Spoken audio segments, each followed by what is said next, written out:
Oui. Salut les gars, bienvenue dans la vidéo d'aujourd'hui.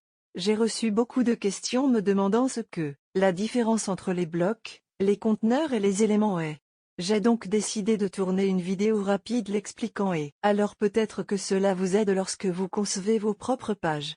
Je voulais juste dire que quand tu commenceras dehors et vous pensez bien, je veux mettre ici du texte, je veux entendre des images.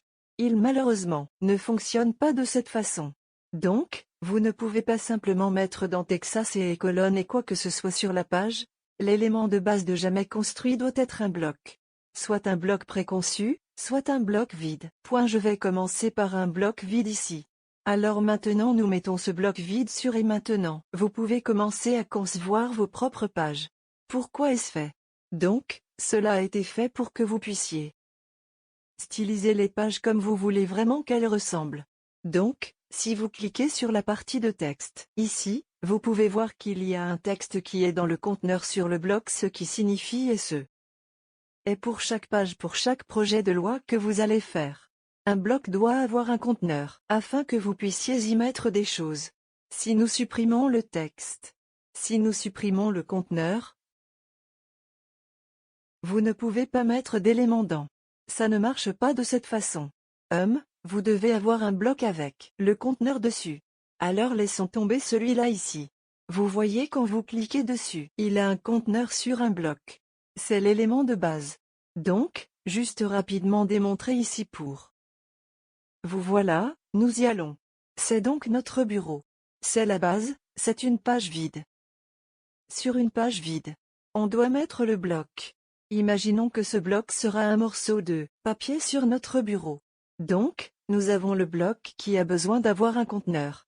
Et puis dans le vous pouvez soit mettre des éléments comme nous l'avons fait précédemment. Nous allons mettre des éléments de texte dans.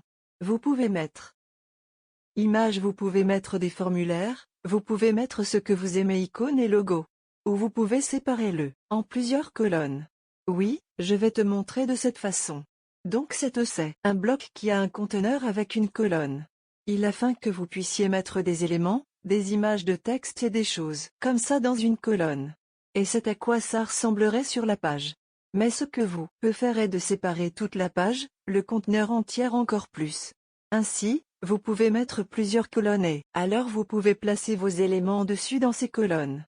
Donc, cela pourrait être utilisé, par exemple lorsque vous séparez une page pour vos clients, que faire ensuite?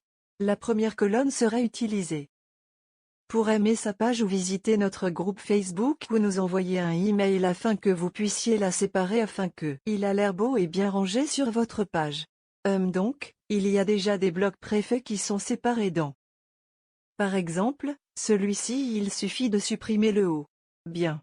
Alors, ce que nous avons fait ici, nous avons un bloc. Nous avons un conteneur avec des colonnes dessus. Donc, c'est la même chose ici. Donc nous avons ici un bloc avec le conteneur ici. Vous avez la disposition 333. Cela signifie que vous pouvez également styliser cette mise en page. Si, par exemple, vous souhaitez déplacer tous les conteneurs autour du même temps que vous voulez augmenter le rembourrage d'entre eux ou vous voulez mettre une certaine marge. Donc, vous voulez les déplacer sur la page. Vous ne pouvez pas avoir à le faire séparément. Chacun par un. Vous pouvez simplement prendre la mise en page, puis déplacer la mise en page. Ou vous pouvez. Il suffit de déplacer le conteneur. Je vais te montrer comme ça. Donc, fondamentalement, le reste resterait où ils sont. Et vous pouvez simplement éditer celui-ci.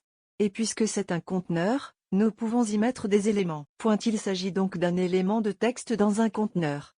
Donc, c'est fondamentalement la même chose que nous avons fait. Nous mettons un élément dans l'élément de colonne dans une colonne qui est dans un conteneur sur le bloc. Donc, c'est un conteneur et c'est le bloc. C'est assez simple.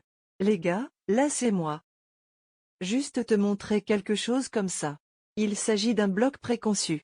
Donc, ce bloc a déjà des éléments sur. Donc c'est un élément, l'élément de texte qui est dans un conteneur. Vous pouvez voir le vert bordé est le conteneur qui est sur le bloc. Donc, en utilisant ces chapelures, vous pouvez voir comment il remonte et se rattache au bloc. Alors rappelez-vous, Il est très important de toujours connaître les blocs. Doivent avoir des contenants dans le conteneur. Vous pouvez mettre des éléments ou vous pouvez mettre plus de conteneurs ou les séparer. Dans les colonnes. Donc, ce sont les fondamentaux de base de la création de pages dans ce groupe, PageApp.